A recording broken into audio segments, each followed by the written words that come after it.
Bienvenue dans Dance Lab, le podcast dynamique et éducatif où la passion de la danse rencontre le monde de l'entrepreneuriat, du bien-être, de la santé mentale et bien plus encore. Des conseils, des histoires, des conversations captivantes avec des experts et des personnalités où recommandations et partage d'expériences enrichissent le quotidien des danseurs et pas que. Je suis Maïwenn Bramoulet, danseuse professionnelle aux multicasquettes, passionnée de danse depuis toute petite, ayant pour objectif de lever les voiles sur les fantasmes et les clichés du métier. En vous partageant toutes les facettes, les difficultés, les richesses et les challenges que ce métier comporte. Si cet épisode t'a plu, n'hésite pas à le partager autour de toi, à me laisser une note et un commentaire sur Spotify ou Apple Podcast. Et si tu souhaites participer au podcast, écris-moi. Aujourd'hui, j'accueille Émilie Capel, danseuse, chorégraphe et artiste textile.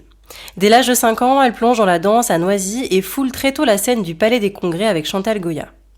Après un premier rôle dans le téléfilm Petite Sœur en 1995, elle intègre l'AID, l'Académie internationale de la danse, et enchaîne des grandes scènes comme Roméo et Juliette, Star Academy, Jennifer, Autant en emporte le vent, Les 10 commandements, Le Roi Soleil, etc.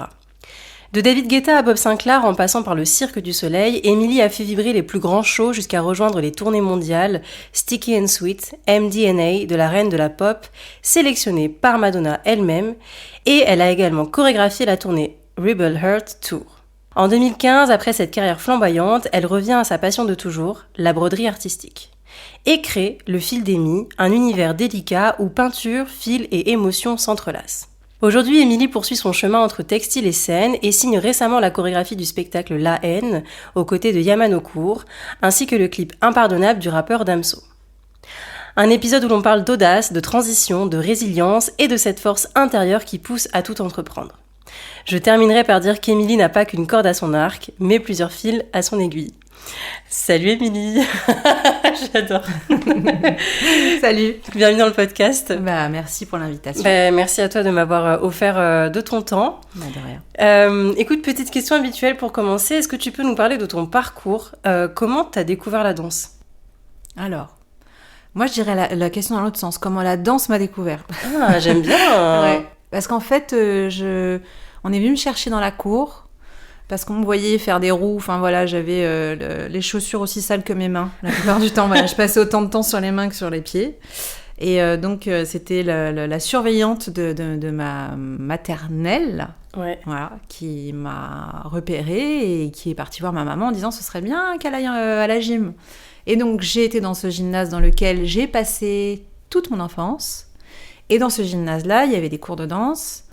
Et la prof de danse m'a vue dans les cours de gym en train de danser aussi, est venue me chercher. Hein, donc voilà, ok, oui, j'y vais, il y a de la lumière, machin, enfin voilà. Donc en fait, les choses se sont faites très naturellement comme ça. Ok. Voilà.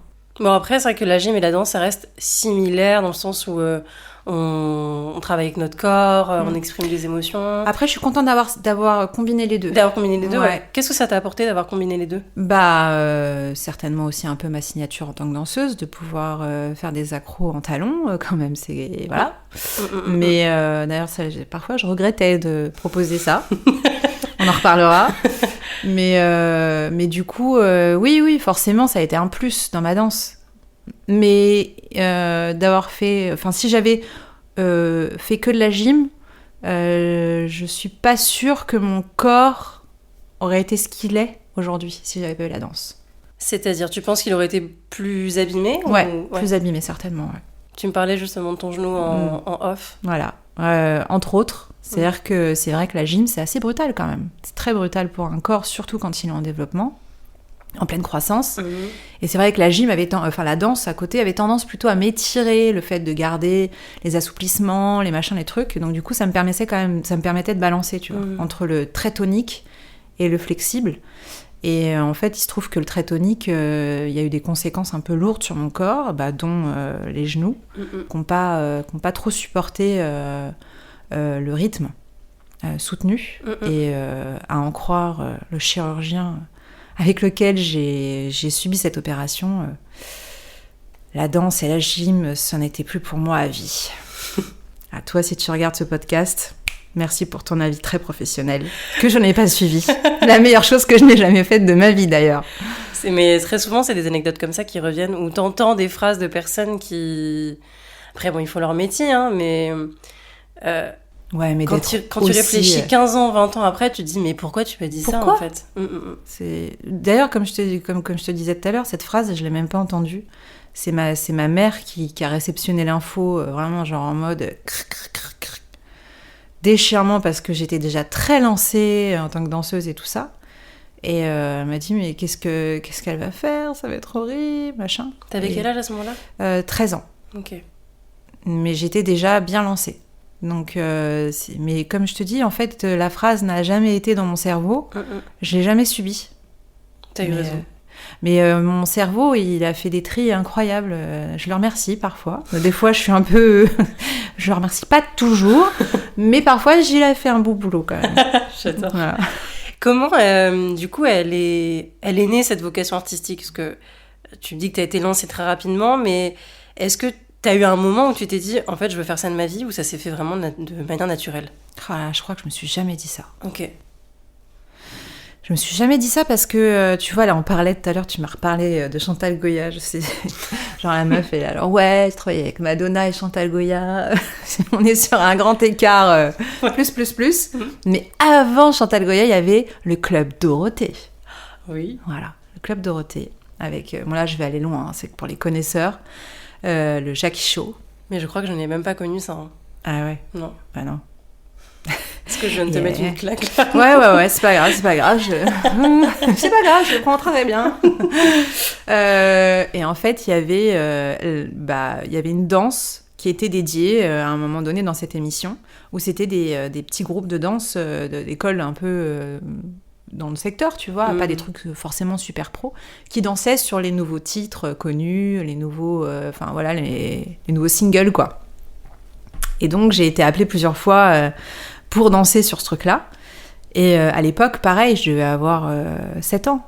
Ah ouais? Ouais, à peu près, 7-8 ans, tu vois. Donc j'ai fait ma première télé à 7-8 ans en tant que danseuse. Et puis j'avais déjà fait des pubs pour des marques de crème. Bref, quand j'avais 3 ans, 4 ans, je sais plus exactement. Donc en fait, j'ai toujours été un peu bercée là-dedans. Et pour moi, c'est devenu un peu une normalité, tu vois. Et quand, pareil, je me suis retrouvée à faire Chantal Goya, c'est encore une fois quelqu'un qui est venu me chercher, en disant, écoute, on aimerait bien que tu fasses le casting. Et donc, c'était au Palais des Congrès. J'ai jamais pris ce truc-là au sérieux. Enfin, tu vois, j'y allais en mode... comme si tu m'amenais à Disney, quoi. Vraiment. J'adore. Parce qu'il y a tellement, je trouve, 2 types de personnes. T'as des gens qui vont stresser à la mort quand ils vont passer des castings, et t'en as d'autres, ils le prennent vraiment comme des cours. Pas du tout. J'ai jamais stressé. Enfin, si, j'ai stressé après, plus tard. Bien plus tard. Mais là, c'était Disney. C'était magnifique. Et du coup, je me suis retrouvée lancée dans ce truc-là, et j'avais quand même un rôle qui était un peu... tu vois, j'avais des personnages, j'avais le petit rôle de la petite fille qui était microtée, donc il fallait pas trop dire n'importe quoi, tu vois. Mais en vrai... Mais c'était de loin la plus belle comédie musicale que j'ai faite. C'était incroyable. Et là, Chantal Goya, t'avais quel âge? J'avais 9 ans. Waouh. J'avais 9 ans et j'avais un arbre qui me parlait sur scène, et c'était l'arbre. Et je ne veux pas entendre autre chose. C'était l'arbre qui me parlait. Et il dormait en coulisses. Il avait les yeux fermés, il ne fallait pas faire de bruit. Non, c'était incroyable. Franchement, c'était féerique.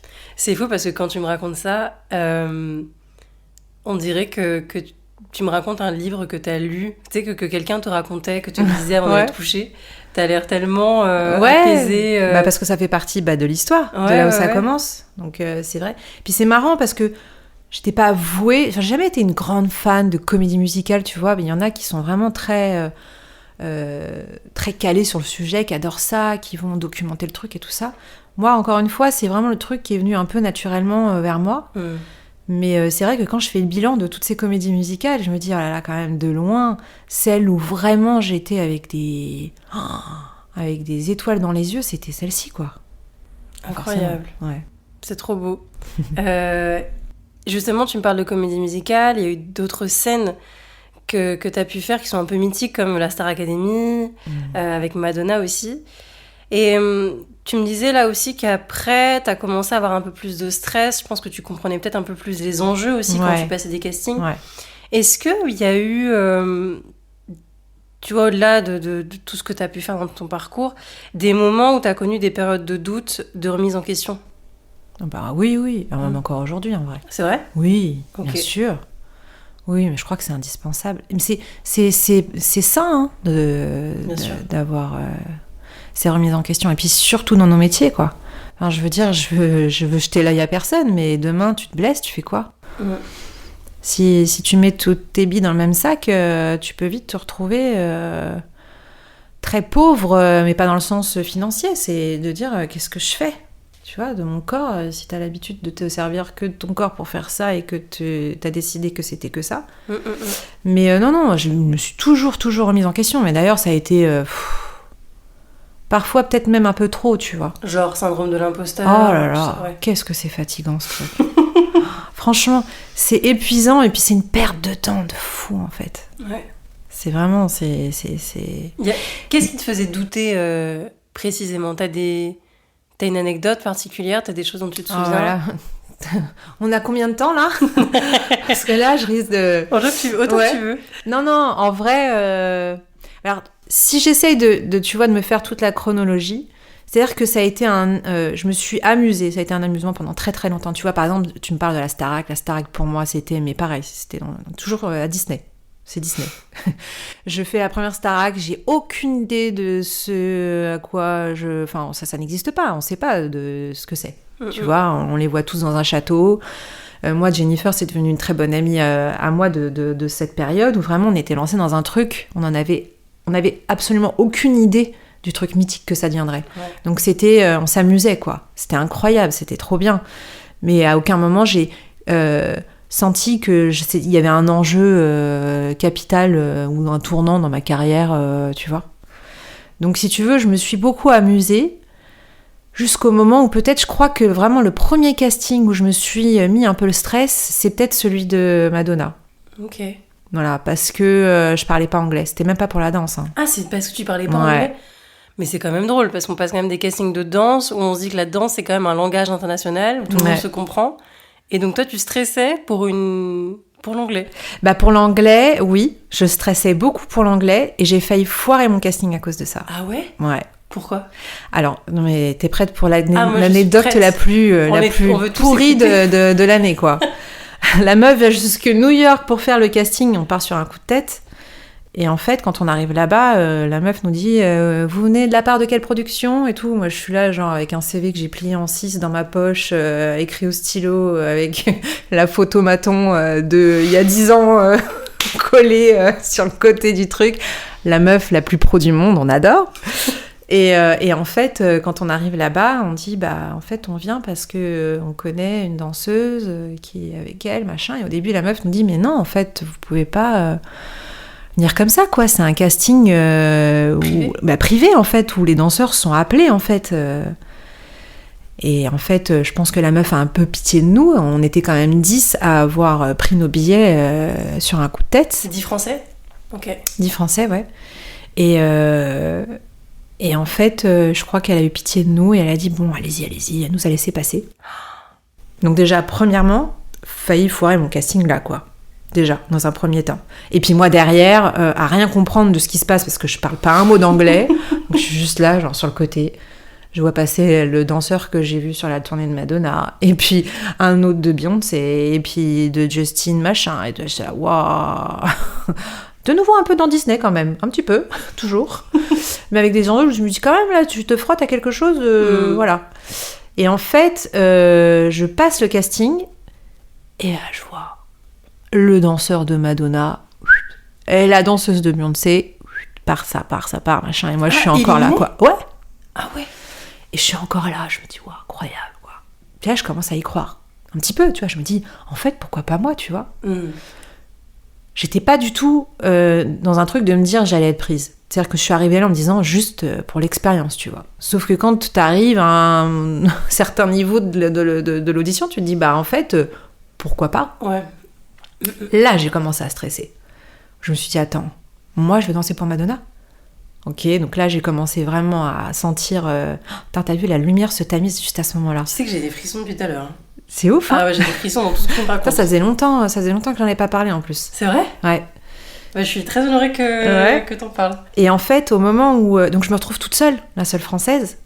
Dans les danseurs, je crois qu'il reste Yaman. Voilà, le garçon. Et moi, dans les filles, je suis la seule à rester. Et je me mange des chorés, des machins, des trucs. Mais ça, pour moi, c'est même pas du taf, en fait. C'est-à-dire que je suis un robot, j'enregistre tellement, machin, tout ça, que c'est la partie la plus simple, pour moi, du casting, en vrai. Juste, vas-y, qu'est-ce qu'il faut que je reproduise, je le reproduis. C'est vraiment un truc que je sais faire à la perfection. Depuis tes 5 ans, donc forcément, en fait, tu vois, ton corps, il est rodé et tout, ouais, bien sûr. Je fais, machin. Et on arrive aux specialty, donc c'est-à-dire que c'est les spécialités un peu que tu peux avoir et tout ça. On va appeler ça, pour les personnes qui écoutent, qui ne sont pas danseurs, le moment freestyle. Voilà. Il faut montrer ses spécialités, ce qu'on sait faire pour se démarquer. Voilà. Là, je suis moins à l'aise sur cette partie-là, parce que c'est vrai que j'ai pas l'habitude trop d'être lancée, tu vois, comme par exemple Yaman qui a l'habitude des battles, des machins, des trucs. Moi, c'est pas un exercice dans lequel je suis à l'aise. Mais là, va savoir pourquoi, je sais pas. Il y avait, mais dans mon corps, quelqu'un d'autre. Et je le remercie encore de m'avoir possédée à ce moment-là. Qui s'appelle l'adrénaline. Qui s'appelle peut-être l'adrénaline. Eh oui. Et qui m'a bien rendu service, parce que même Yaman, il m'a dit, je t'ai jamais vu danser comme ça. Waouh. Je t'ai jamais vu danser comme ça. Je sais pas ce qui est sorti de là.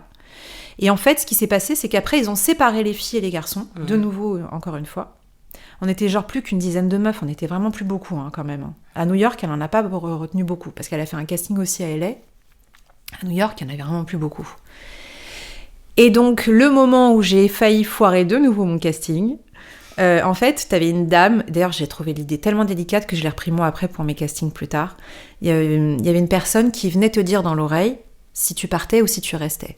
Je trouvais ça classe, en fait, de pas le dire, tu vois, à haute voix, machin.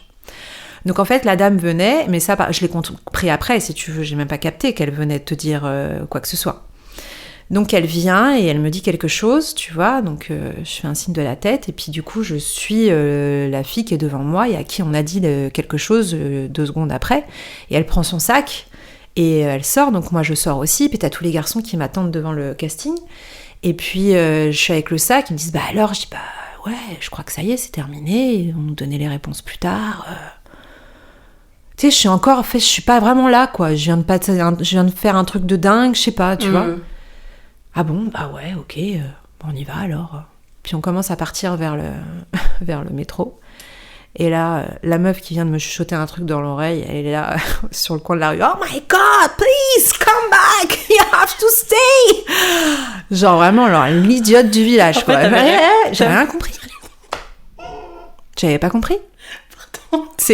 Je n'avais pas compris l'info. Mais l'anecdote est hilarante. Et surtout qu'à ce moment-là, j'avais laissé un pauvre CV en français. Je suis même pas sûre que la meuf l'ait vraiment pris au sérieux. Je suis même pas sûre qu'ils avaient un CV de moi quelque part, tu vois. Genre, j'ai vraiment failli foirer mon casting pour ça, quoi. Ah oui, donc quand tu me disais que tu ne comprenais rien à l'anglais... Rien, non, vraiment rien. Ah, c'est drôle. Ouais. Enfin, c'est drôle sans moquerie, mais c'est juste que là... Enfin, en remettant dans un contexte, tu vois, je pense 20 ans plus tard... Et que quand on reparle, tu dis, mais c'est vrai que t'as quand même failli louper 2 fois des opportunités de rester. Et le lendemain, elle était là. Madonna était là. Ouais. Pour donc choisir ses Final Dancer. Et en fait, Dieu merci. Heureusement qu'elle était là. C'est elle qui a choisi ? Ah non, enfin, c'est pas parce que c'est elle qui était là que c'était Madonna, c'était parce que c'était la seule à parler français. Et que je me sentais vraiment rassurée de parler français, en fait. Je me disais, quelqu'un qui parle français. J'avais même oublié que c'était Madonna. J'étais là juste... Elle parle français. Elle parle français. Et encore une fois, pour l'anecdote, c'était très marrant. Parce que du coup, tu sais, c'est pas les mêmes prises aux États-Unis. Oui. Donc j'avais aucun sèche-cheveux, curling, machin truc qui fonctionnait. Donc j'avais vraiment une tronche de...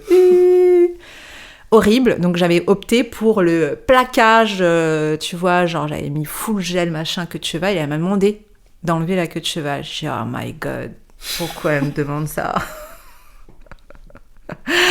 Et là, genre, j'enlève le chouchou, puis ça reste, tu sais, j'ai quand même toujours la queue de cheval sans l'élastique.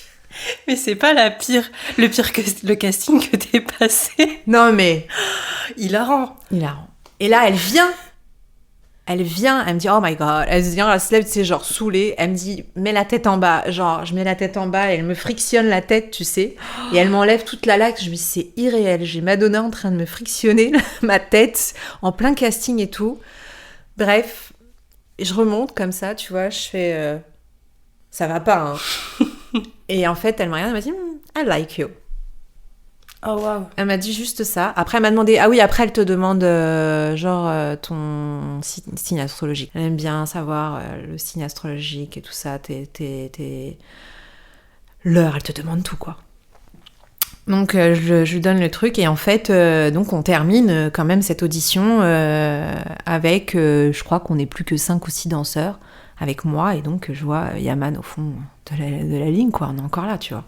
Et combien elle en prenait au total ? Et ben, sur cette audition, elle en a gardé, alors, officiellement 3. Waouh. Ouais, officiellement 3, et pas Yaman. Yaman n'était pas gardé au début. Il est arrivé après. Ok. C'est-à-dire que moi, j'ai fait toute la promo toute seule. C'est-à-dire que je suis partie 3 mois toute seule. L'enfer, l'angoisse, horrible. De me retrouver dans un pays où je parle pas, enfin, c'était terrible. J'étais vraiment bien que quand on dansait, en fait. C'est-à-dire que le moment, le catering et tout, l'enfer. Et mais ceci dit, c'est comme ça aussi que j'ai appris très très vite. C'est-à-dire qu'au bout de 3 mois, je parle anglais.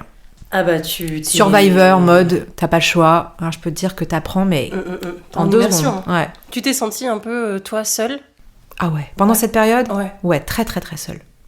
Vraiment très seule. C'est-à-dire qu'en fait, j'étais tiraillée entre le fait de me dire, bah, je suis certainement en train de vivre le plus beau job de ma life, enfin de ma vie en tant que danseuse, tu vois.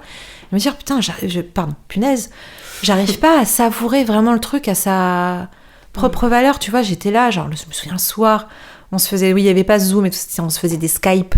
Je connais pas ça non plus. Si Skype, je connais. J'ai connu MSN. D'accord. On se faisait des Skype et je pleurais tous les soirs. Je comprends rien à ce qu'ils disent, c'est horrible, et je me sens nulle et machin. Et ça, mais t'inquiète pas, ça va bien se passer et tout ça. Et donc, je fais cette promo. Et il se trouve que Madonna m'aime plus, vraiment, quoi. C'est-à-dire que je sens qu'elle a envie de me mettre un peu partout autour d'elle. Enfin, tu vois. Parce que t'étais un peu là, c'est le Frenchie, entre guillemets, non ? Non, il y avait Sophia qui était là. Il y avait Sophia aussi ? Ouais, il y avait Sophia qui était déjà là. Elle était là de la tournée d'avant. Et donc après, je suis partie sur la tournée, la vraie grosse tournée. Donc là où je disais au revoir à Yaman, avec qui j'étais déjà depuis un moment. Bye bye pendant 1 an, quoi. On est tout juste d'acheter un appart. Je l'avais arraché de Sergi avec tellement de mal. Je l'ai déraciné de sa cité pour lui dire bon maintenant je me casse, salut. Ouais. Donc je suis partie et puis pendant les répétitions, il y a l'assistante de Madonna qui vient me voir et qui me dit, tu sais, pendant le casting, il y avait un garçon français, il avait une tête de méchant un peu... Yaman. Ah, mon mec. Elle savait pas que c'était mon mec. Ah, elle savait pas. Non, j'avais pas dit. Et elle me dit, on va peut-être l'appeler pour chorégraphier quelque chose. Là, j'ai le cœur qui avait... Elle me dit, est-ce que tu peux nous trouver son numéro ? Vas-y, note, dépêche-toi. Elle prend son numéro et elle dit voilà, peut-être qu'on va l'appeler, tu vois. Et moi, je suis là tous les soirs. Ça va ? Je lui ai pas dit. Parce que je me suis dit, imagine. Oui. Non, bien sûr. Imagine, il l'appelle pas. Donc, je l'ai pas dit. Et faux espoirs professionnels et faux espoirs personnels. Horrible. Tout. Ouais, non, bien sûr. Ils ont mis 1 semaine. Hein. C'était horrible. C'était long. Mais long. Horrible. 1 semaine de Skype où j'étais là, genre en sueur, à me dire putain, mais quand est-ce qu'ils vont l'appeler ? C'est pas possible. C'est de la torture. Ah bah toi, t'attendais que ça qui bien sûr. Bah oui, bien sûr. Et ils ont fini par l'appeler. Ils me disent oh, truc de fou. Je dis putain, alléluia. Oui, tu viens. Quand ? À quelle heure ? Allez. Et donc il est venu et puis il est jamais reparti. Mais ça a été pareil, une période un peu, tu vois, touchy, parce qu'il était peut-être question de virer quelqu'un pour le garder lui. Donc de nouveau, tout le monde en casting, je te raconte pas, les Américains, ils nous ont tous détestés. C'était horrible. Ah, c'est dur ça. Ouais, ça a été hyper dur. Et puis en fait, elle a fait que le mettre, tu sais, un peu partout sur scène, et machin, des duos avec moi, des trucs, des machins, et puis en fait, elle l'a jamais laissé partir. Wow. Voilà. Qu'est-ce qui... Enfin, l'anecdote, elle est incroyable. Ouais, excuse-moi, j'ai un peu... L'anecdote a duré 10 minutes, elle est incroyable. Comment je vais pouvoir faire un réel là-dessus, moi ? Ouais, non, c'est trop bien. Enfin, je trouve que c'est, comment dire, inspirant pour la génération actuelle ou future ou peu importe, tu vois, de se dire mais faut tenter sa chance et y aller. Ouais, parce que c'est vraiment pas... ça peut être ta chance en fait, oui. ça peut être ton moment. Ouais. Et puis aujourd'hui non, et demain oui. Ouais. Donc vraiment du jour au lendemain, là, ça peut être... tout peut être chamboulé. Complètement. Donc non, en vrai, c'est... Mais pour toi, qu'est-ce qui a fait la différence en fait pour que tu sois choisie? Je sais pas. Parce que tu me disais que les freestyles c'était pas ton truc, mais pourtant tu me disais aussi que tu faisais des accros en talons. Est-ce que t'avais fait ce genre de choses au casting? Ouais, non, parce qu'on n'a pas eu de talons. On n'a pas porté de talons pour les castings. Je sais pas, tu sais, comme je te disais, j'ai toujours un peu de mal à parler de moi avec eux. Ouais, non, c'est parce que je suis super forte en fait. C'est parce que je suis la meilleure, c'est pour ça que... Attends. C'était exactement ce que j'attendais comme information. Elle m'attendait, je le sentis tout de suite. Non, je sais pas. En tout cas, ce qui est sûr, c'est que j'ai senti... Et alors là, pour le coup, c'est vraiment pas pour me la raconter. J'ai senti vraiment qu'elle me kiffait pour ce que j'étais. Je sais pas si elle s'est fait un espèce de transfert sur moi, mais elle adorait comment je m'habillais. Elle me demandait souvent, genre, tu vois, elle avait souvent ses assistantes qui venaient me tirer les t-shirts, qui prenaient la marque, la taille, le machin, les frocs, les pompes et tout. Genre, je me coiffais comme ça, et le lendemain, elle était coiffée comme ça. Enfin, wow. Tu sais, je sentais un espèce de truc de... J'avais l'impression qu'elle se voyait un peu, je sais pas, comme un espèce de... Ouais. Est-ce qu'on peut dire que t'as inspiré Madonna? Oh putain. Bah ouais. Hein. Ça va le... Écoute. Bah ouais. Mais en fait, moi j'ai plus de mal à en parler. Yaman te dirait non mais comment ça elle l'a inspiré? Mais tu rigoles. C'est-à-dire que moi par exemple en tournée je jouais du ukulélé, mais pareil pour moi parce que j'ai toujours besoin de faire quelque chose avec mes petits doigts. Pareil, elle a adoré me voir jouer du ukulélé. Elle m'a dit, ok, tu vas jouer dans mes soirées, machin et trucs. Elle m'a mise dans des situations, mais laisse tomber, quoi. Horrible, genre... t'es là, il y a Lenny Kravitz, tu vois. T'es là avec ton ukulélé que tu maîtrises depuis 2 semaines. Tu te dis, putain, mais pourquoi j'ai accepté ça? Pourquoi? Je me suis retrouvée dans des situations, mais incroyables. Et pour la petite anecdote, elle a commencé à prendre des cours de ukulélé et elle a mis du ukulélé après dans ses tournées, tu vois. Waouh! Mais après, c'est plein de petites choses, mais c'est génial. Moi, ça a été vraiment, tu vois. Mais ouais, j'ai senti que j'étais un vecteur d'inspiration un peu pour elle, tu vois. Un petit... Après, j'ai l'impression du coup qu'elle a l'air très connectée aussi dans sa spiritualité. Ah oui, à fond. Et je pense qu'il y a peut-être ça aussi qu'a senti... Elle a senti peut-être quelque chose par rapport à ça avec toi? Ouais, peut-être. Et puis aussi, pour être tout à fait honnête... J'étais pas... Enfin, c'est pas que j'étais pas fan de Madonna, c'est que je connaissais pas trop sa carrière avant. Enfin, voilà, j'étais pas... Et tu vois, il y avait des danseurs qui étaient là, genre, oh my god, c'est Madonna, tu vois, genre, Bad Tour, machin, ils étaient tous hyper calés sur ce qu'elle... tu vois, sur ses trucs, ils connaissaient tous ses sons par cœur et tout. Moi, j'ai découvert l'artiste sur le tas, tu vois. Mais j'ai pas découvert que l'artiste. Je l'ai découvert elle en tant que femme, je l'ai découvert elle en tant que maman. Moi, je me suis hyper bien entendue avec ses enfants qui parlaient français. Donc, tu vois, ça crée aussi vachement de connexion. Et elle nous a un peu vraiment ouvert les portes de chez elle, quoi. Moi, j'ai été très proche d'elle, mais parce que vraiment, en fait, juste, je la trouvais cool. Enfin, tu vois, moi, je l'ai vue, en fait, vulnérable comme personne d'autre ne l'a vue, tu vois. Alors, c'est clair que dans le travail, c'est une acharnée folle du boulot. Mais c'est aussi une maman qui a des doutes, c'est une maman qui est épuisée, c'est une femme qui arrive pas à trouver d'amoureux, enfin tu vois. Et en fait, on avait des discussions parfois, mais totalement comme je pourrais l'avoir avec toi. Enfin, tu vois ce que je veux dire? Simple. Et je pense qu'elle était vraiment en recherche de ça. Elle adorait la simplicité. C'est important de le rappeler. En plus, tu vois, tout ce que tu dis, c'est pas parce que t'es une star internationale avec une carrière, que tu fais des tournées, que derrière, on est humain. Comme tu dis, on a nos doutes, on a nos failles, on a nos moments où ça va pas. Et c'est vrai que comme on est dans un métier d'image, on doit toujours un peu garder la face. Ah bah, surtout quand tu t'appelles Madonna. C'est vraiment, là, pour le coup, là, c'est un niveau quand même hyper extrême, quoi. Ouais, bien sûr. Tu me parlais justement des répétitions et qu'elle était exigeante. Comment se déroulaient les répétitions avec elle et quelle était son implication dans les moindres détails? Franchement, c'était l'enfer. Franchement, c'est les répétitions les plus dures que j'ai eues de ma vie. C'est vrai? Ouais, c'était horrible. Enfin non, c'était pas horrible. Je peux pas dire ça. C'était pas horrible, c'était très intense. Oui. Très, très, très, très, très intense. T'as senti qu'il y avait une différence entre la France et les États-Unis à ce moment-là ou pas? Un fossé. Vraiment. Oui. Oui, très grande différence. On se plaint beaucoup en France. Mais j'ai pas envie que ce soit péjoratif. Je dis juste, je dis juste qu'ils ont une façon de faire, eux. C'est-à-dire qu'en fait, tout est hyper organisé. Effectivement, elle te pousse dans tes limites que tu ne connais pas. C'est-à-dire que tu crois qu'à un moment donné, tu vas mourir, mais tu ne meurs pas. Tu continues, t'es encore là le lendemain. Voilà, magie. You are still alive. Voilà, still alive. You see, you have to trust the process. Eh oui, voilà. you have to believe in yourself. Exactly. Putain, l'enfer. J'adore parler comme ça.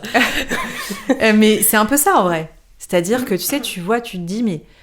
Waouh, je suis partie pour 2 ans, ça fait 3 semaines qu'on y est, j'en peux plus, j'ai les genoux comme ça, j'ai mon corps qui lâche.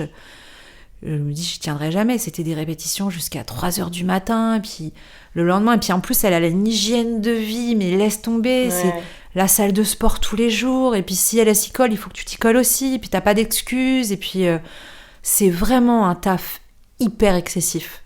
Vraiment. Donc, on va dire que ça, c'était vraiment la partie, on va dire, dark, qui était, tu vois, éprouvante. Et en même temps, franchement, j'ai tellement appris de ces répétitions. Bien sûr. Franchement, ils sont tellement bien organisés. C'est carré de fou.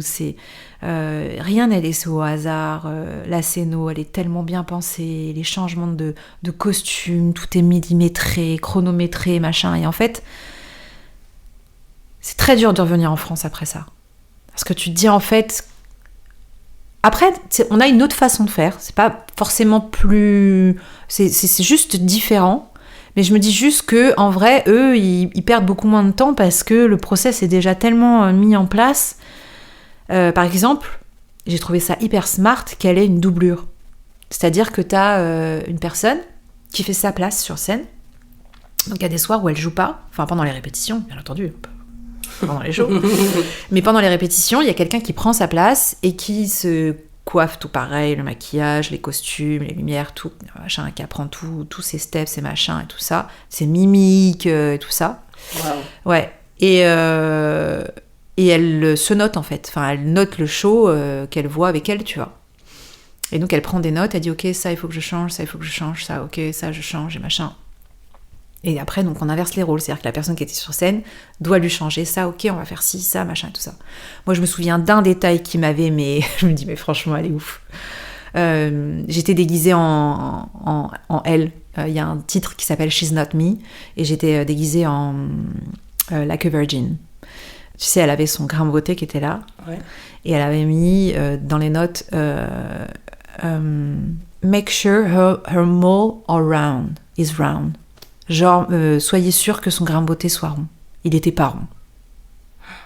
Non, mais franchement, quoi. Tu vois la note ? Genre, j'ai une note sur mon grain de beauté. Tu te dis, franchement, t'avais pas d'autre truc à regarder que mon grain de beauté, quoi. Ah, mais c'est... Voilà, c'est dans le détail de fou, mais genre plus. Et en même temps, je pense que c'est ça aussi qui amène à l'excellence et qui fait... Ouais. Mais il n'y a pas de doute, en fait. Ben, bien sûr. C'est sûr. Vraiment. C'est-à-dire que t'aimes l'artiste ou pas, c'est un fait. Mais la bosseuse que c'est, franchement, tu peux que... C'est inspirant. Ah ouais, c'est incroyable. Franchement, c'est incroyable. Là où elle est aujourd'hui, je peux te dire que c'est pas grâce à Pierre-Paul Jacques. Ouais, voilà. Vraiment. Je pense que c'est là aussi où c'est inspirant, c'est qu'on a tendance à croire que pour y arriver, il faut passer que par un tel ou un tel. Ouais. Que c'est comment on appelle ça, du copinage, réseautage et tout. Il y a forcément. À un moment donné, mais il n'y a pas que ça. Ah non. Ça a ses limites. Ouais. T'as embrassé Madonna 90 fois sur scène. Avec la langue. Quand tu disais que c'était toi qui étais en Like a Virgin, qu'est-ce que ça t'a fait et comment t'as réagi quand elle te l'a proposé ? Mais je crois qu'en fait, ça s'est fait naturellement. Enfin, il n'y a pas eu de proposition écrite. Alors, je risque de t'embrasser. Ça s'est fait naturellement, c'était sur un joke pendant les répètes. Et puis, ça a fait rire tout le monde. Et moi, la première, hein, franchement, ça m'a fait rire. Et je me suis imaginé le nombre de fans à ce moment-là qui auraient adoré être à ma place. Je me suis dit, ah là, je vais en faire rager plus d'un. Jaloux. Ah ouais, c'est clair. Et en fait, c'est un petit jeu qui est resté. C'est-à-dire que ça s'est mis en place. Donc, c'est-à-dire que je pense que j'ai plus de photos de moi sur Google en train d'embrasser Madonna que de photos de moi en train de danser, quoi. Ouais, voilà, ouais. bon. Ah, C'est le jeu. C'était l'actualité, ouais, c'est ça. Et qu'est-ce que cette expérience, alors pas le fait d'embrasser Madonna, mais je parle de l'expérience de tournée, d'avoir bossé avec Madonna, qu'est-ce que ça t'a appris sur toi en tant qu'artiste et en tant que femme ? Alors, en tant que femme, je sais pas trop.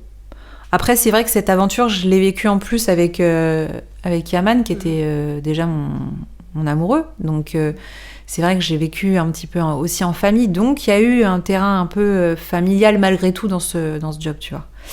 J'ai appris beaucoup de choses. Franchement, je ne saurais même pas par où commencer. En tout cas, je suis sûre d'une chose, c'est que ça m'a déclenché des choses. Je ne sais pas ce que ça m'a appris, mais ça m'a déclenché l'envie de travailler différemment en France. C'est-à-dire que moi, j'ai pas eu le rêve américain. Je sais que tous les Français sont tous partis après à LA, machin et tout ça, pour vivre le rêve américain. Moi, j'avais pas trop ce truc-là. Et je me suis dit, ouais, en France, on va faire ça, je vais ramener ça, cette façon de faire, c'était super et tout. Même encore aujourd'hui, hein, Je trouve qu'on a tellement à apprendre des États-Unis, comme les États-Unis ont beaucoup à apprendre de nous, les Français. Oui. Ouais. On se passe la balle un peu. Ouais. Je vais passer un peu sur le côté chorégraphique. Donc, t'as chorégraphié aussi pour Madonna. Avant de chorégraphier pour Madonna, ce que tu me disais, t'as chorégraphié pour tout ce qui était la Star Academy, d'autres comédies musicales. En tant que femme chorégraphe, est-ce que t'as eu le sentiment que certaines portes étaient plus difficiles à ouvrir dans les grosses productions ou institutions ? Oui. Bah, de toute façon, à partir du moment où t'es une femme, j'ai envie de te dire que le chemin, il est forcément plus compliqué. Mais que ce soit dans la danse ou dans autre chose. Tous les postes avec un peu de pouvoir, ce sera toujours plus compliqué pour une femme de l'obtenir. Et t'as eu des préjugés, des comportements auxquels t'as été confrontée, justement Ouais. Oui, j'en ai eu plein. Et puis après, c'est pas que professionnel, ça peut être culturel aussi, tu vois. Par exemple, j'ai beaucoup travaillé à Dubaï, au Liban et tout ça, tu sais, ils ont une vision de la femme qui est un peu différente aussi là-bas, tu vois. C'est beaucoup, généralement, les hommes qui gèrent tout ça. Et par exemple, tu vois, j'ai chorégraphié l'ouverture des JO aériens là-bas. Et je me suis retrouvée avec une scène où il y avait 200 personnes, tu vois. Genre vraiment un casse-tête de dingue à chorégraphier. Parce qu'il y avait 80% des figurants qui parlaient pas français, ni anglais, machin, et tout ça, c'était un bourbier incroyable. Bon, toi, c'était bon l'anglais, ça ouais, l'anglais, c'était bon. L'arabe, moyen, tu vois. Toujours aujourd'hui, pas ouf. Donc, c'était compliqué. Puis, en plus, tu sais, là-bas, je sais pas si c'était l'occasion de bosser un peu là-bas. Un jour, t'as un tel, et puis le lendemain, c'est d'autres parce qu'il a pas pu venir, et du coup, il a envoyé son cousin. Enfin, voilà, c'est cool, tu vois. Ouais, et après, il faut changer. Et puis, il faut tout changer, voilà. Tout ça. Enfin, voilà, tu vois. Et c'est vrai que, tu vois, toutes les têtes pensantes de ce projet, enfin, en tout cas, ceux qui mettent de l'argent, bah, c'est à 99,99999% des hommes. Et quand tous ces hommes arrivent et qu'ils voient que c'est une petite meuf... blondinette, à l'époque j'étais blonde, je suis un peu blonde, mais une petite blondinette aux yeux bleus qui gère le bateau, il te regarde en disant c'est l'assistante de qui, tu vois. Donc j'ai senti par moments qu'il fallait que je m'impose plus. En fait, je pense que quand t'es une femme, t'as 3 fois plus à prouver, et que malheureusement, si tu veux y arriver, il faut que tu sois 3 fois plus douée qu'un homme. Et que quand tu y arrives, ça veut dire qu'on peut pas passer au travers de tes... Enfin, à un moment donné, t'es doué, quoi. Tu vois ? Et j'ai perdu confiance dans plein de choses, mais je sais ce que je vaux dans mon travail. Je sais que je suis une bonne bosseuse, tu vois. Et que il y a plein de navires que j'ai pilotés. Enfin, je sais pas si ça se dit, non ? On pilote un navire ? Non, je sais pas. On peut, pourquoi pas. Si je n'avais pas été là, ça coulait. Pour être tout à fait honnête. Et je pense que ces gens ont compris. Tu vois, ils ont vu comment je drivais le truc, ils se sont dit, bon, ok, elle gère. Mais ils ont besoin de te voir À l'œuvre. À l'œuvre. Bien sûr. Dans les rendez-vous, dans les réunions et tout ça. Prouver. Ouais, faut toujours prouver. Ouais, bien sûr. Mais tu sais, il y a un truc que tu as dit sur le fait de les connaissances, qu'il faut savoir 3 fois plus. Moi, je pense que le savoir, c'est le pouvoir. Et totalement. à partir du moment où tu sais les choses, t'es indétrônable. Ben oui. C'est-à-dire que tu peux pas tricher, en fait. Ouais. Alors qu'effectivement, avec la bouche, tu peux tricher en réunion. Oui, tu peux, hein. Faire du blabla. Oui, on est tous capables de ça, en vrai. Mais sur le terrain, tu peux pas tricher. Soit t'es doué, soit tu l'es pas, quoi. Donc, Et selon toi, qu'est-ce qui freine la place des femmes dans la chorégraphie aujourd'hui et quelles pistes tu verrais pour faire évoluer les choses concrètement? Bah, Dieu merci, on est en 2025 et les choses évoluent. Et puis, je trouve que la femme aujourd'hui a moins de mal à s'imposer, même si ça demande, comme je disais, 3 fois plus de tout, de courage, de résilience, de tout. Après, je dis pas que ça n'était pas le cas. Enfin, tu vois, moi, je pense à, je sais pas, par exemple, Martha Graham. Ou, tu vois, il y a eu quand même des chorégraphes qui se sont imposés et qui étaient incroyablement présentes sur la scène, sur les scènes françaises et internationales. Enfin, Oui, je veux dire, c'était, voilà, il y en a eu quand même. Mais il a fallu qu'elles prouvent, je pense, 3 fois plus pour être là où elles étaient. Je pense que c'est toujours le cas aujourd'hui, mais c'est pas impossible. Il faut juste s'accrocher fort. Il faut juste être motivé et déterminé. Et être constant. Oui. Voilà. Être constant, c'est vraiment la clé de tout. C'est-à-dire que si à un moment donné tu lâches le navire, il n'y a personne qui viendra te récupérer. Ils vont tous te laisser couler. Coucou. Vraiment. Ouais. Vraiment, compte sur toi fort. Tu peux avoir des downs et tout ça, mais je pense que ta réussite à la fin, tu vas te la devoir à toi. Et c'est une super réussite en vrai. Complètement. Comment toi tu travailles quand tu chorégraphies un projet?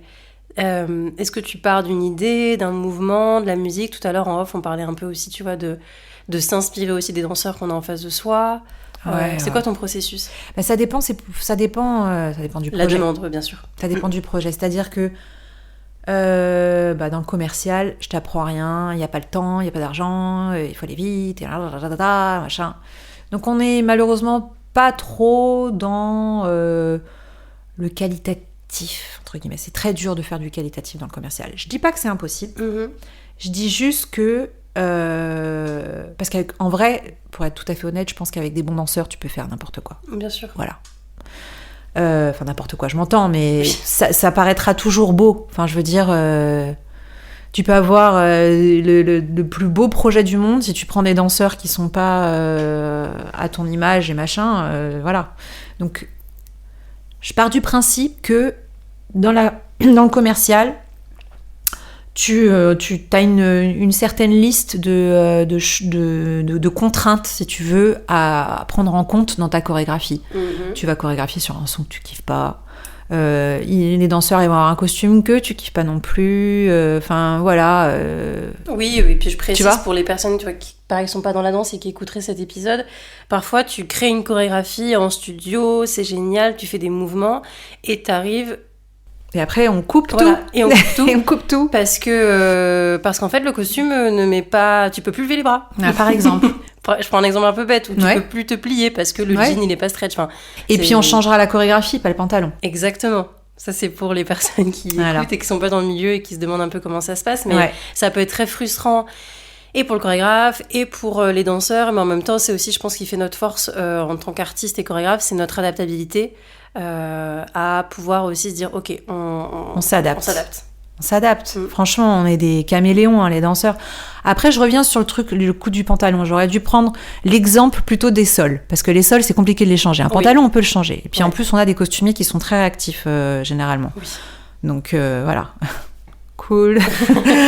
Mais en tout cas, ce qui est sûr, c'est que t'as pas des essayages 3 semaines avant quand tu fais une télé. Enfin, tu vois, les essayages, tu les fais le jour J, et puis advienne que pourra, quoi.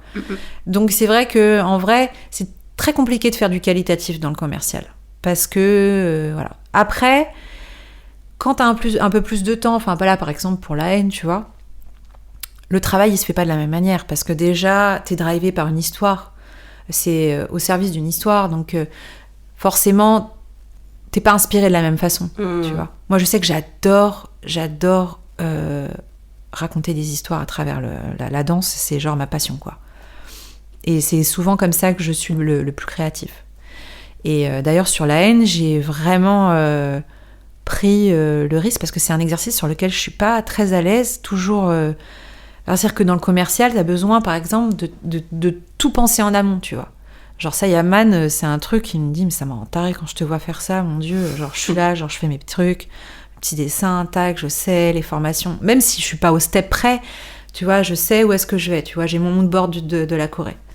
Lui, il y va, mais... Attends, je finis mon café, on y va. Y a qui? Ah, il fait plus le projet? Bon, c'est pas grave. Oh, on va y aller. Alors, mais vraiment, tellement cool. Mais tu sais quoi, ça m'a apaisé. C'est ce que j'allais dire, en fait, vous êtes complémentaires. C'est ça qui est chouette. Tu sais, il y a un espèce de lâcher prise. J'ai fait un vrai taf sur moi, sur la haine, en me disant, ok, ce projet ne fonctionnera que s'il est authentique. Si tu veux qu'il soit authentique, il faut que ce soit l'instant présent qui parle. Parce que c'est pas quelque chose que tu peux fabriquer, c'est pas quelque chose que... Voilà, une émotion, tu la fabriques pas. Donc je me suis dit, ok, go. On connaissait, on va dire, allez, 75% de la team, ce qui est déjà plutôt bien. Voilà. Donc pas trop de surprises au niveau des... Parce que toujours ça, tu vois, faut s'apprivoiser aussi entre danseurs, le langage, comprendre. Il y en a qui ont besoin de plus d'explications, de plus de détails. Il y en a d'autres qui s'en foutent des comptes, d'autres c'est hyper important. Enfin, tu vois, après, t'apprends aussi à gérer le truc. Donc déjà, d'harmoniser les violons de tout le monde, ça prend un certain temps. Ouais. Et après, quand tu commences à taffer, moi, je me suis dit, ok, on va rien... On part avec 0 chorégraphie dans le sac, tu vois. Moi, j'étais en sueur. Le premier jour, j'étais en sueur totale. Parce que pas ta manière de faire. Pas ma manière de faire, tu vois. Et en fait, ça a été exceptionnel pour moi. J'ai adoré cette expérience. Parce qu'on partait de feuilles blanches. Et le truc se dessinait au fur et à mesure de la journée. Et je sais pas comment je peux t'expliquer, il y avait des moments hyper magiques, en fait. Que j'ai pas vécu, moi, en faisant tous mes petits trucs, machin. Tu vois ? Parce qu'on est entre humains, on crée des choses entre humains, et franchement, c'est un peu... et voilà. Hein, c'est l'inattendu. C'est ça. C'est trop bien. Et du coup, même si tu t'es arrivé avec moins de pattes chorégraphiques, c'est quoi ta signature chorégraphique selon toi ? Qu'est-ce que... Tu me disais que tu aimais transmettre des histoires, créer des histoires, mais qu'est-ce que tu as envie aussi de provoquer chez le spectateur ? J'avoue, j'ai fait 2 questions en une. Ouais. La signature chorégraphique et ce que tu aimes provoquer chez le spectateur. Ma signature chorégraphique, je sais pas, moi, trop vraiment ce que c'est ma signature chorégraphique. Je crois que j'aime... j'adore la poésie. Moi, j'aime dès que ça parle au cœur. Vraiment, je suis une grande romantique. J'ai du mal à le dire, mais je crois que Non, mais en fait, j'aime les choses qui viennent me prendre le cœur, tu vois. Quand ça me met les frissons et tout, j'adore. Parce que ça me parle pas à moi, ça parle à mon cœur. J'adore ça. Je suis très minimaliste. J'aime... les petites choses, enfin, on parlera de ça plus tard, mais je suis assez... j'ai brodé des petits personnages que j'ai appelés des petits bonshommes, genre qui étaient grands comme ça, tu vois, avec des détails infinis. Je suis passionnée par le minimalisme, la miniature des choses, le raffinement. J'aime le langage des mains, je suis dans la rondeur. J'aime pas les choses, tu vois, trop rentre dedans. J'aime fabriquer aussi à 2. Enfin, ça fait beaucoup quand même tout ça. Hein. Ouais, mais voilà, je crois que c'est ça. Et puis en fait, au final, j'adore créer sur le moment, en fait. Tu vois, j'y ai pris beaucoup goût sur la haine. Et mes prochains projets, je les imagine pas autrement. Tu vois, j'ai vraiment envie d'abandonner ce schéma de trop faire. Même si c'est bien de visualiser un univers, une atmosphère. Bien sûr. Quel genre de lumière, quel genre de costume, quelle direction artistique et tout ça, c'est indispensable. Il faut quand même que tu arrives avec une vision. Mais pour ce qui est de la matière, pour moi, en fait, la matière d'un corps, elle se fait avec le danseur, quoi. Bien sûr. Tu vois. Quand t'es Je rebondis un peu du coup avec ce que tu as chorégraphié récemment, le clip de Damso, Impardonnable. Alors du coup, là, on a l'antipode du spectacle. Là, on est sur du commercial où c'est plus court, plus... Est-ce que tu arrives avec de la matière déjà ou pas? Non, pas du tout. Alors, tu sais, franchement, j'ai très peu chorégraphié. En vrai, c'était très peu chorégraphié. C'était plus, voilà. C'était plus de la direction de mouvement. Mais pareil, tu sais, avec... En fait, celui qui a réalisé le clip, c'est un de mes meilleurs amis qui s'appelle Adrien Gallo, avec qui, on a traversé moult aventures à l'étranger. Mais pas que, enfin, je veux dire, vraiment, aujourd'hui, c'est resté un de mes meilleurs amis. Et il sait comment je travaille, voilà. Pareil, encore une fois, si tu viens me chercher un peu avec l'histoire, l'ADA, le truc qui me parle, moi, ça y est, je suis dedans à fond. Je fais les choses avec dévotion. Et en fait, si tu veux, sur ce projet-là, je me suis pas vue chorégraphe. C'est-à-dire que l'ADA était tellement belle, déjà, tellement bien pensée, que je me suis dit, ah ouais, des corps qui bougent, ça va être trop beau. C'était plus sur le choix des danseurs, tu vois. J'ai pris plein de danseuses, je pense qu'elles n'avaient pas trop l'habitude de faire ce genre de job, tu vois. Et je crois qu'elles ont eu l'expérience. Après, c'était un tournage de nuit, donc c'est toujours un peu compliqué. Le tournage de nuit, c'est très très dur. Mais ça a donné le petit truc en plus dans ce clip, tu vois. Justement, de pas avoir un truc un peu commun dans le choix des danseuses. Du coup, ça bougeait pas de la même manière. Je trouvais qu'il y avait un truc un peu créature, tu vois. Yes. Voilà. Ok. Moi, du coup, c'est chouette de voir aussi que quelque part, le travail que tu as fait de lâcher prise chorégraphiquement sur la haine, ça t'a aidé aussi sur ce clip-là. Oui, par exemple, ouais. Et sur la suite, là, j'ai plein d'autres choses qui arrivent et je me dis, en fait, tu sais, du coup, en fait, ça m'a débloqué plein d'autres visions de la chorégraphie qui, pour moi, étaient parfois, je vais pas mentir, un peu agonisantes. Enfin, tu sais, j'ai pas que des super souvenirs de chorégraphier. En fait, tu sais, quand t'es danseuse, tu te rends pas compte à quel point... Alors, je veux pas du tout dire que c'est facile. Hein. Être danseur, c'est très compliqué. Mais tu suis un process. Quand t'es à la tête d'un process, c'est terrible parfois, comme tu peux être beaucoup plus fatigué que quand tu danses. Et d'être toujours à la tête d'idées, parfois, c'est compliqué, tu vois. Alors que quand tu danses, c'est vrai que tu te laisses quand même... bercé. En tout cas, ce qui est sûr, c'est que aujourd'hui, avec un peu de recul, je peux effectivement dissocier le travail de chorégraphe dans un milieu un peu plus commercial et le travail de chorégraphe dans une démarche un peu plus artistique où on a un peu plus de temps et machin et tout ça. Pour moi, en fait, c'est carrément limite deux jobs différents, quoi. Honnêtement, je me suis fait des sueurs à chorégraphier pour la chorégraphie, pour le commercial. C'était pas tous les jours très rose. C'est-à-dire que t'as des jobs qui sont... c'est l'enfer, quoi. T'as genre 7 tableaux à faire en 3 jours. C'est l'enfer. C'est l'usine du step. Moi, ça, c'est un truc... Plus jamais de ma vie, je refais. C'est terminé. Plus jamais je refais ça. Ça m'a tellement angoissée pendant si longtemps. Et pour moi, c'est pas ça, en fait, être chorégraphe. C'est clairement pas ça. Je me suis retrouvée au Liban à chorégraphier 77 visuels en 3 mois.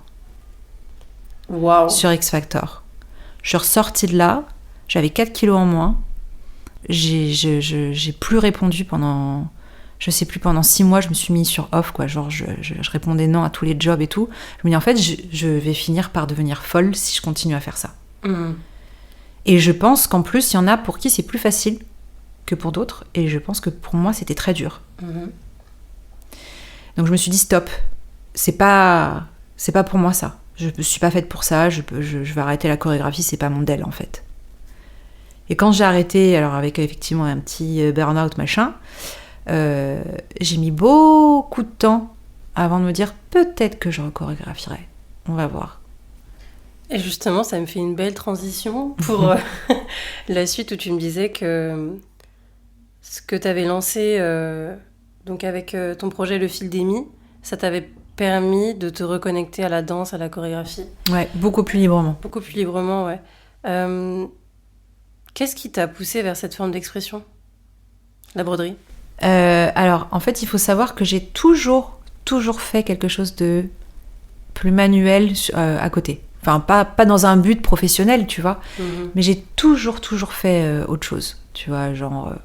je passais mon temps avec un instrument, le ukulélé. voilà, par exemple, tu vois, ou à dessiner, ou à peindre, ou à faire des choses. Avec mes mains, c'est vraiment, je peux pas faire autrement. C'est-à-dire que autant je peux m'arrêter de danser, mais arrêter de faire des choses manuelles, c'est très compliqué pour moi. En tout cas, c'est ce qui alimente beaucoup, beaucoup ma création. Enfin, je sais pas si c'est l'inverse, ma création est très alimentée. Enfin bon, bref, t'as compris. Ça se voilà, c'est comme ça, quoi. Mais du coup, j'ai toujours fait des choses manuelles, et le jour où j'ai été enceinte, où là, forcément, le corps a ses limites, je me suis retrouvée, il y a eu un moment de ma grossesse où vraiment je pouvais plus du tout bouger, j'étais alitée. Et je me suis dit, il va vite falloir que je trouve quelque chose, vite, tout de suite. Et c'est en bouquinant un truc, où en fait j'avais une vision sur une autre vision que je voyais dans le magazine, tu vois. Je me dis, ça aurait été beau qu'il y ait ça en plus et tout ça. Je dis, tiens, je vais essayer de le créer, quoi. Et ma première broderie, c'était sur un magazine. Un magazine, je crois, je l'ai encore à la maison d'ailleurs. Genre un Vogue ou je sais plus, un truc comme ça. Où j'ai brodé sur un visage, je me disais, je rajouterais bien une fleur, la machin et tout ça. Et je trouvais ça super. Et j'avais l'impression que j'avais l'idée du siècle, tu vois. Putain, j'ai inventé un truc, je vais cartonner, c'est sûr, c'est génial. En fait, ça existe depuis 70 ans. Oh, flemme. Il va falloir que je me batte encore dans ce milieu. Oh. Mais je me suis prise d'amour pour ça, mais encore une fois, avec aucune technique. Et je l'ai pris un peu très cool au début, tu vois, en me disant, bon, ouais, vas-y, je connais tes délires je m'attache à un truc, et puis 3 jours après, je passe à autre chose, tu sais. Je sais pas, moi, si t'as ce truc, mais... Oui, moi, j'ai ce truc-là. Oh là là, l'enfer. Mais genre, j'ai tout l'attirail de l'aquarelle, tout l'attirail des crayons, machin, truc. C'est-à-dire que dès que j'aime quelque chose, il me faut la totale truc, machin, puis tu sais, au bout de 4... je passe à autre chose, tu vois. Je me suis dit, bon, attends, n'investis pas trop. Cool. Une aiguille, 3 fils, et on voit ce que ça donne. Voilà. Tu vois l'état de ma baraque aujourd'hui, ça fait flipper. C'est devenu une broderie. Ah, c'est vraiment. C'est-à-dire que j'en ai des tonnes, plein partout. C'est terrible. Ça n'est jamais passé. En fait, ça n'est jamais passé. Pardon, je te coupe, mais peut-être que de t'être dit, attends, sur ce projet-là, j'y vais mollo par rapport à tout ce que je mets en place. Peut-être que c'est ça qui t'a permis d'y aller step by step et de tenir la chose. Ouais, peut-être. En fait, j'ai été très vite obsédée par ça. Et en fait, j'avais envie de broder absolument tous les objets que je voyais. Je me disais, je verrais bien un truc là, comme ça, machin, tout ça. En fait, j'ai réalisé que je pouvais absolument tout broder. Mais même des choses imbrodables, quoi. Genre un fil barbelé, un banc, une paire de baskets. J'ai même brodé une paire de baskets, je me souviens. Et j'ai adoré en fait me dire que j'avais aucune limite à ce truc. Et je me suis dit, attends, je suis en train de me faire envahir par le truc. Là, il y a quelque chose. C'est pas comme d'hab. Et je me suis focus. Enfin non, j'ai même pas eu l'impression de me focus. En fait, ça m'a happée. Tu vois, j'étais focus sur le truc. Guidée par le fil, tu vois, et de me dire, je vais faire ci, je vais faire ça, machin. J'ai commencé à broder des casquettes et des vestes en jean, et j'ai vu que, tu vois, je commençais à avoir une commande, 2 commandes, 3 commandes, et je me dis, attends, là, faudrait pas que ça aille trop loin, parce que j'ai que 2 mains, je vais vite me retrouver limitée, et c'est devenu une vraie question, tu vois, genre... J'aime vraiment beaucoup ce que je fais. Qu'est-ce que je fais de ça ? C'est quoi le rapport avec... La danse. La danse ? En fait, il est dans la création, en fait. Juste ça, quoi. Complètement. Le fil, c'est aussi la mémoire, le soin, la patience. Ça peut être très méticuleux, précis, c'est long. Ça demande du coup toutes ces qualités-là aussi de patience. Ouais. Qu'est-ce que cette pratique, elle a changé aussi dans ton rapport à la création et à toi-même ?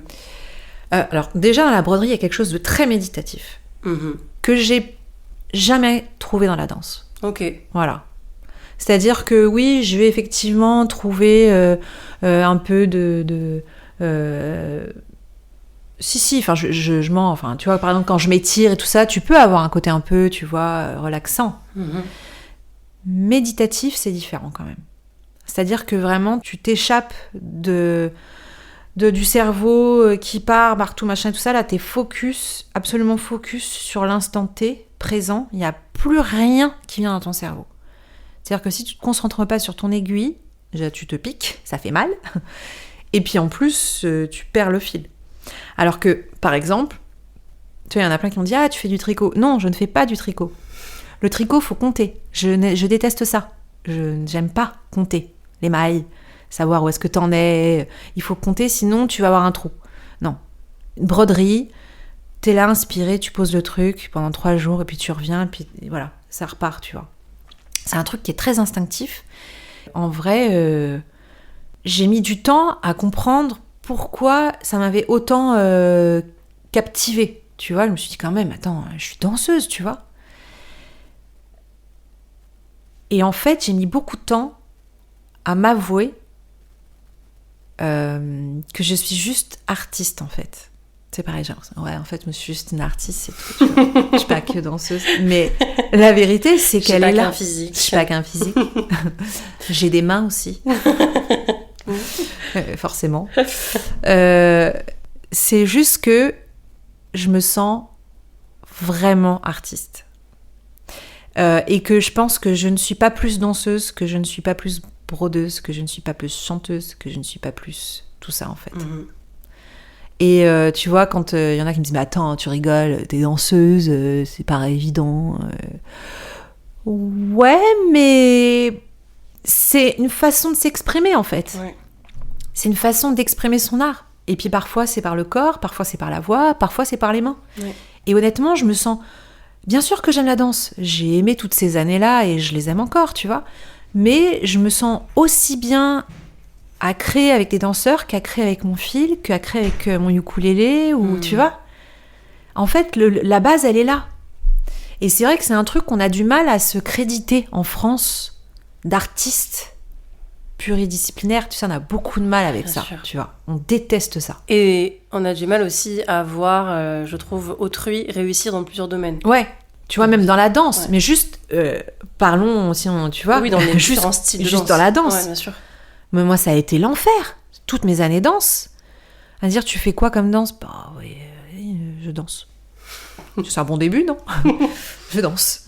Tu sais, d'être obligé de te mettre dans un truc, bah ouais, en fait, bah non, en fait, je fais du contemporain, je fais du commercial. J'ai même fait des années de break à m'entraîner à Châtelet, sur la place de Châtelet avec des breakers. Ça fait partie de mon apprentissage, ça fait partie de moi, tu vois. Est-ce que j'ai vraiment... Alors, je dis pas que je me suis jamais revendiquée breakeuse, non. Mais je suis alimentée de tout ça, en fait. Ça fait de moi la personne que je suis. Tu vois ce que je veux dire ? Et ça, c'est un truc qui m'a posé problème beaucoup en France et qui a été une force aux États-Unis. Aux États-Unis, on adore. Tu fais plein de choses, on a envie de te voir chanter, danser, on adore ça, tu vois. Ouais. En France, on n'aime pas, je sais pas pourquoi. Et je me suis retrouvée dans le même problème avec la broderie. Tout d'un coup, fallait que je prouve que j'étais une vraie brodeuse, tu vois. Genre, pourquoi je te ferais confiance plus à toi qu'une autre qui a fait une école de broderie depuis 30 ans et machin truc. Tu vois ce que je veux dire ? C'est que, encore une fois, il faut que tu te retrouves avec ce truc de... Prouver via les diplômes, les institutions, bien sûr. Hein. Ouais. Regarde, je suis pas journaliste. Hein. Et pourtant. Et j'ai appris sur le tas. Et pourtant, hein. T'es en train de faire exactement ça, exactement. Là, maintenant, tout de suite, tu vois. Je dis ça si jamais il y a des personnes qui veulent se lancer en tant que journaliste et qui n'ont pas fait des écoles. Juste lancez-vous. Hein. Ouais, il faut juste avoir envie. Il y a toujours des choses à travailler, c'est sûr. Mais je pense qu'il vaut mieux faire que de regarder les autres faire. Ouais. Le point de départ, il est juste déjà d'avoir très envie. Bien sûr. Voilà, c'est tout. Écoute, Émilie, on arrive bientôt à la fin de l'épisode. J'ai encore des petites questions, 2-3. Quel regard aujourd'hui tu portes sur les danseurs aujourd'hui ? Quelles sont selon toi leurs forces et leurs faiblesses ? Oh, bah moi je suis personne pour dire... Alors toi, t'es hyper faible parce qu'en fait, c'est hyper dur. Je viens de te lancer une bombe en fin d'épisode. Oh ouais, grave. Un ultimatum. Non, déjà très fort, juste le fait de vouloir en faire son métier. Aujourd'hui, il faut une force incroyable. Donc voilà, leur force, elle est là déjà. Faiblesse, Franchement, je sais Peut-être faiblesse, il est peut-être un peu dur mon mot, mais peut-être c'est Nathalie Lucas qui parlait de ça dans l'épisode qu'on a fait, c'est qu'il y a les qualités, les forces et les axes d'amélioration. Peut-être que, tu vois, de ce que tu as pu déceler récemment, en travaillant avec des danseurs, des axes d'amélioration à donner. Peut-être que c'est plus positif vu comme ça. Alors, si je veux être plus dans une démarche de vouloir améliorer, je dirais de faire attention au sens qu'on veut donner aux choses. C'est-à-dire qu'il y a effectivement tout le travail exécutif qu'on te demande en tant que danseur, mais c'est pas là-dedans que tu vas trouver ton identité, c'est pas là-dedans que tu vas raconter ton histoire, pas forcément en tout cas, et que je pense qu'un danseur est charismatique quand il raconte son histoire, quand il a sa propre énergie.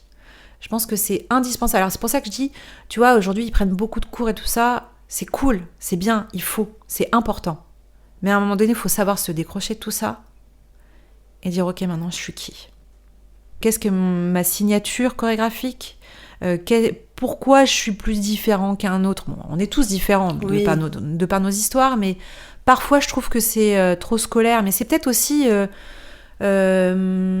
aujourd'hui, tu vois, avec le recul, tu vois, je le vois avec un œil forcément différent de quand j'ai 20 ans, tu vois. Mais parfois, je trouve qu'on est un peu dans le paraître plutôt que dans l'être.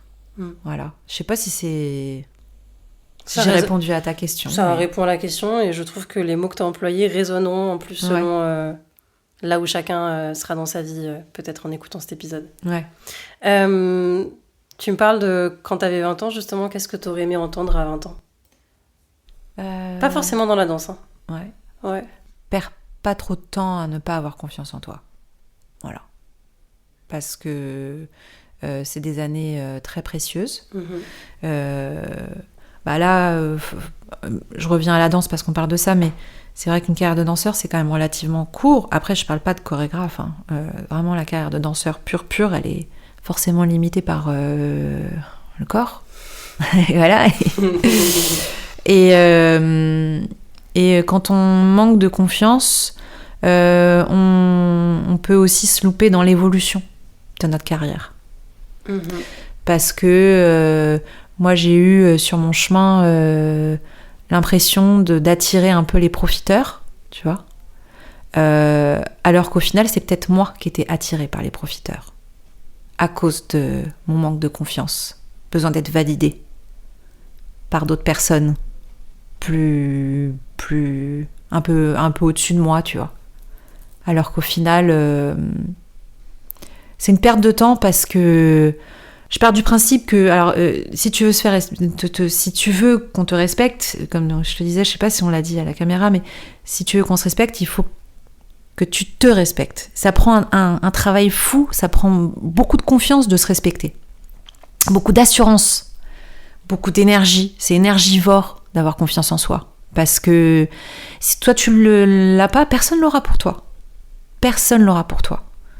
Par contre, les gens vont savoir déceler les choses que tu fais bien, les choses qui pourront leur être utiles dans leur travail.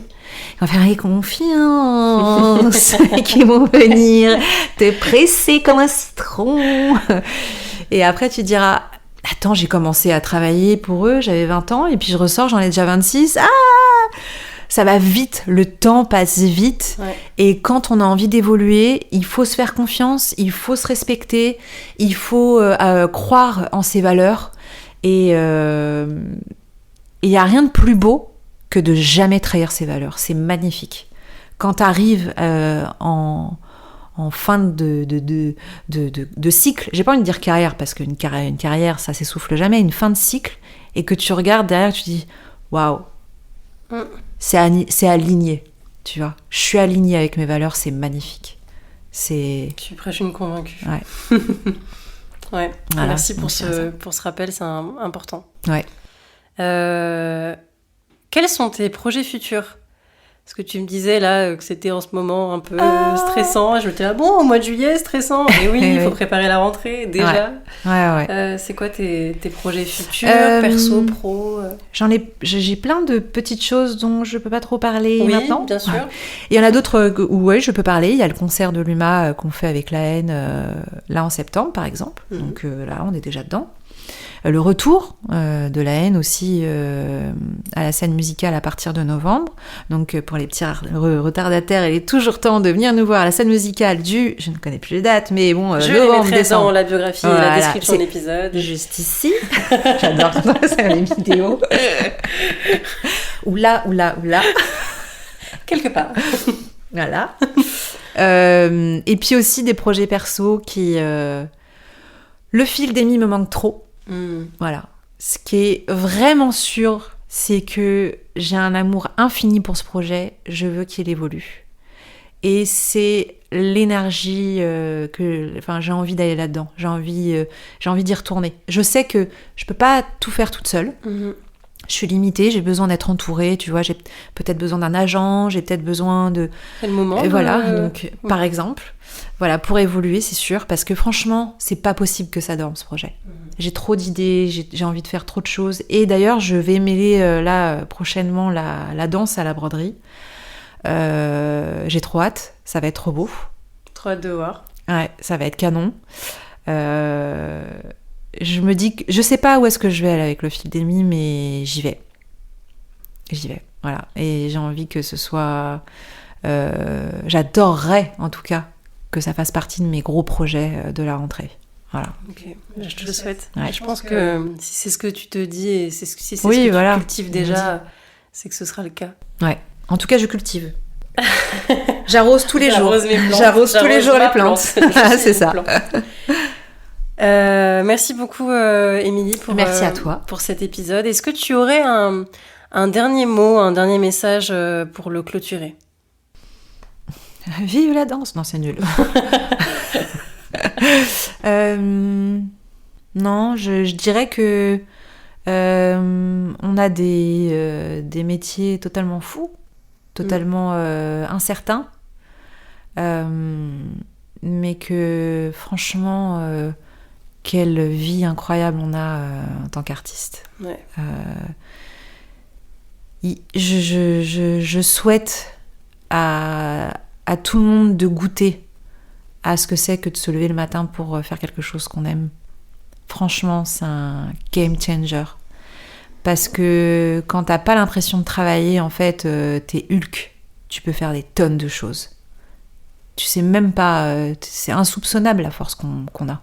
T'imagines quand même que, je pense, 70% ou 80% du temps qu'on accorde à notre travail, c'est colossal. C'est colossal et c'est une grosse partie de notre vie. Donc t'imagines, à la fin de ta vie, t'as fait quelque chose que t'aimais pas, c'est... Terrible. C'est terrible. Hein.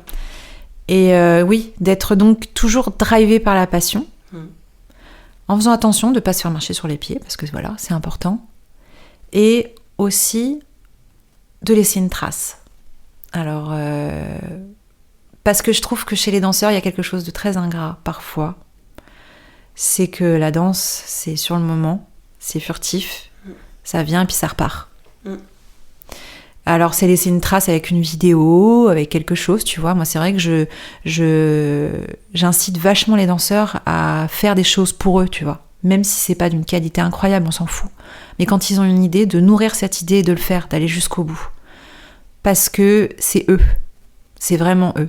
Tu poses une identité et elle existe. Tu vois, moi, dans le fil d'Amy, quelque part, de me dire que je laissais ma trace avec un fil quelque part... Ça, je me disais, waouh, j'ai fait un truc du début jusqu'à la fin et c'est à moi, tu vois. Et dans la danse, c'est vrai que c'est quelque chose qui est moins palpable, mais il faut pas hésiter, en fait, à matérialiser, entre guillemets, notre danse. Voilà. Merci beaucoup, Émilie, pour tes mots et merci à ton tour d'avoir laissé ta trace dans le podcast. De rien. Ça m'a touchée. On est passé par beaucoup de choses dans cet épisode. Ouais. Merci d'avoir laissé un bout de ta vie aussi avec les anecdotes avec Madonna. Mais tu vois, tu m'as replongé dedans et j'avais oublié des tonnes de choses. Mais ouais. Bah ouais, merci. Merci encore pour ton temps. Si vous avez aimé l'épisode, n'hésitez pas à le partager, à laisser une note, un commentaire, à envoyer aussi de l'amour à Émilie et d'aller la suivre sur les réseaux. Évidemment, tout sera dans la description de l'épisode. Et puis bah voilà, on se dit à très vite. Ouais, à très vite. Ciao, ciao. Ciao.